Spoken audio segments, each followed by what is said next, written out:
This week's coffee is going to be Filter Filter Blend.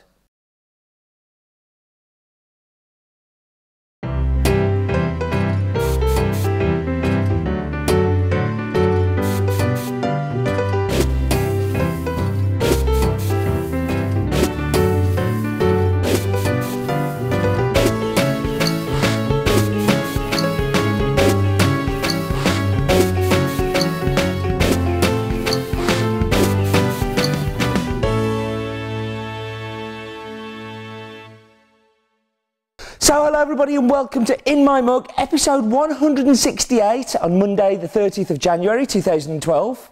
I'm your host Steve Layton, and as I said at the start, this week is going to be all about a brand new blend called Filter. So, first of all, it's so cold here. Compared to last week being on Alaska and then being here, it couldn't be more... I don't know if you can see my breath, but I can. So yeah, it's very cold. So this is going to be very short just because I'm so cold. So filter will become apparent in a moment. Why a filter blend? Well, I think for a long time there's been a real, not push against, but like a snobbery around filter blends. I'm one of the few roasters that actually has a filter blend that I know of. Now, it's funny because in espresso, everybody's all about blends. Everybody says you can't really have, not everybody, sorry, I'm generalising with a big generalising brush, but lots of people will have you believe that you can't use single origin in espresso because it's one-dimensional, it's not complex enough. And as we prove week after week on In My Mug, that's not true. But these very same people will say that brewed coffee should be single origin so you can enjoy the nuances and delicacies and individual characteristics of each coffee, which I find very strange because I personally think that filter can be as amazing as a blend as it can be single origin. Sometimes I don't want that single origin experience. Sometimes I just want to drink a nice cup of coffee.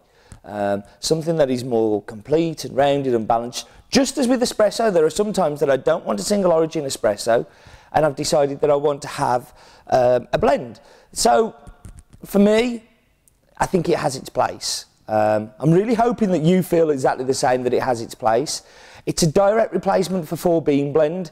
Now, 4-bean blend was the first blend that I ever made, so taking that off the site was a little bit sad on Friday. It was a little bit kind of like, but you know what? I think it's important that we progress, and I don't think this is going to be any better than 4-bean blend, but it's got a much better name, Filter.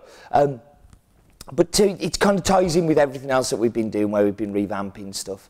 You know, if you go back to when we took away the premium espresso blend and introduced Jailbreak, such a big outcry. But do you know what? Such the right thing to do. The coffee hasn't changed. That blend, if you put onto it premium espresso blend onto Jailbreak, that's what it would have been. It was developing and going that way. Just what we called it changed. So people's interpretation of it changed. And I hope that this has the same effect on this one. So what's in the blend? Well, the reason that I've had the video, which you'll see in a moment, and the labels since Christmas. The problem was I was waiting for a component, and the first one that I was waiting for is from Colombia, and it's called Oparapa. Now this is super sweet, like super sweet. It is chocolate, caramel, toffee, kind of little bit of acidity in there, but it's not too much in your face.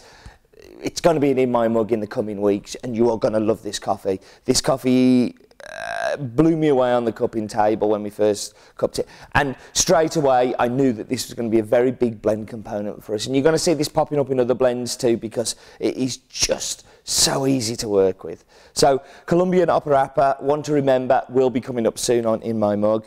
The 30% is El Salvador La Lujan Bourbon. I don't know if you've heard about this farm. It's kind of well-known farm in El Salvador.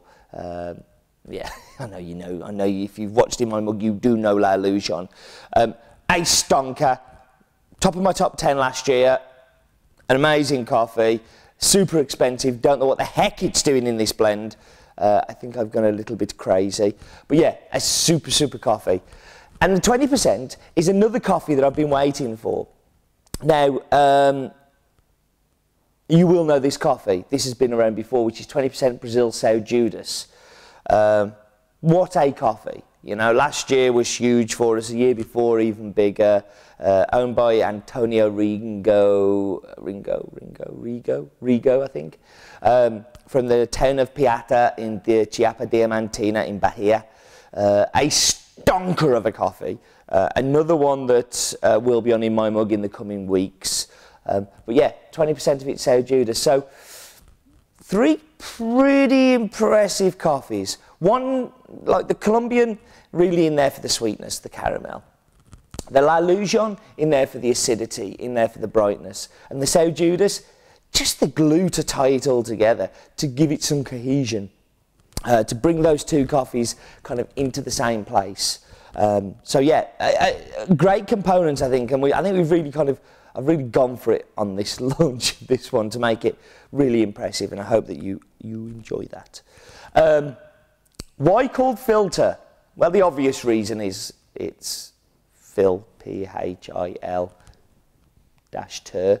Filter sounds a bit like filter, and that's important. But there's also, like every other blend that we've ever done, there's a personal reason as well, and I like the personal reasons because it just makes, like, every one of the blends means something to us. So, Phil, short for Philip, which is my middle name.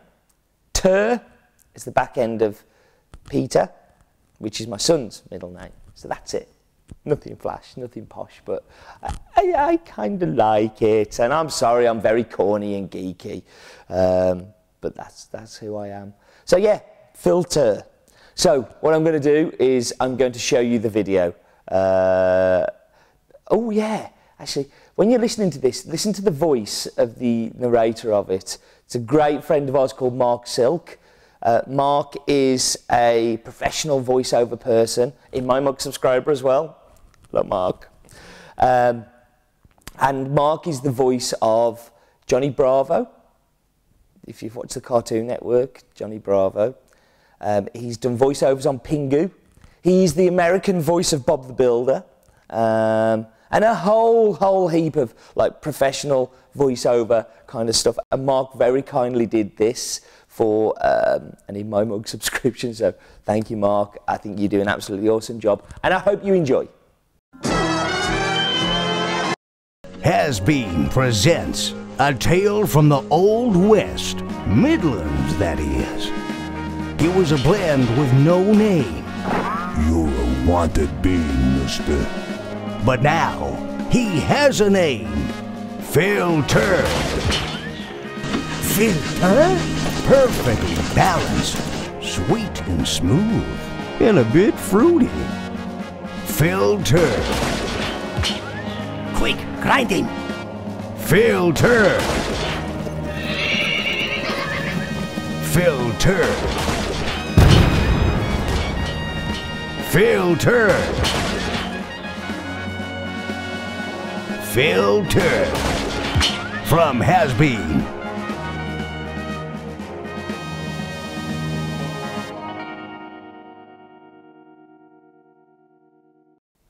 Okay, so I'm back and I've got one attempt at this as my battery's about to run out, and the charger for my video camera is in my suitcase from coming back. So yeah, one shot only. So first of all, I'm going to start with the mug. Thank you very, very much to Simon Flibster, who bought me this lovely mug. It's a Monaco mug, and when it arrived there were these bits of black stuff inside. I was like, what the heck?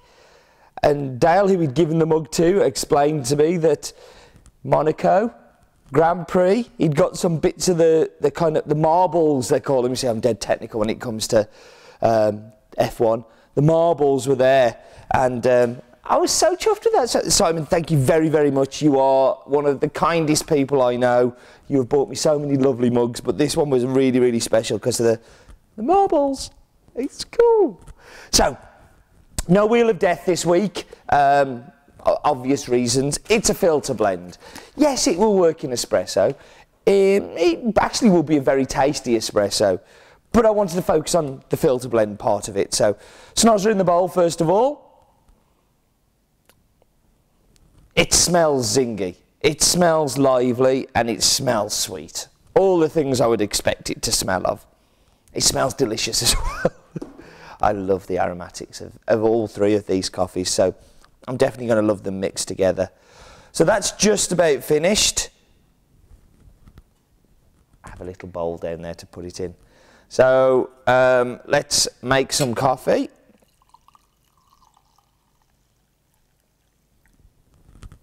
I'm going to pour a rather large mug of it, as I've been drinking this for the past couple of days and really like it. So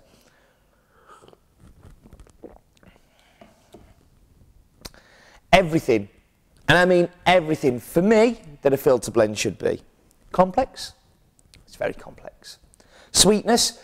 There's 3 different sweetnesses going on in there. There's like a chocolate sweetness, a caramel sweetness, but there's also this brown sugar stuff going on, which is, it's like almost caramelized, but not burnt. Like I don't want it to kind of, but you know when it just turns and you get the caramelization of some sugar just right.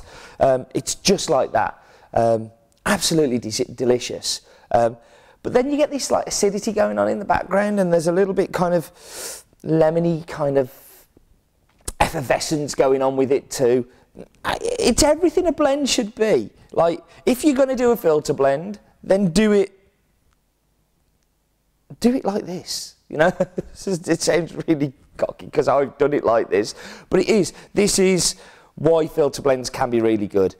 I am desperate this week for your feedback on this. I would like to know what you think of filter coffees, blends in general, and what you think of this one. So please comments.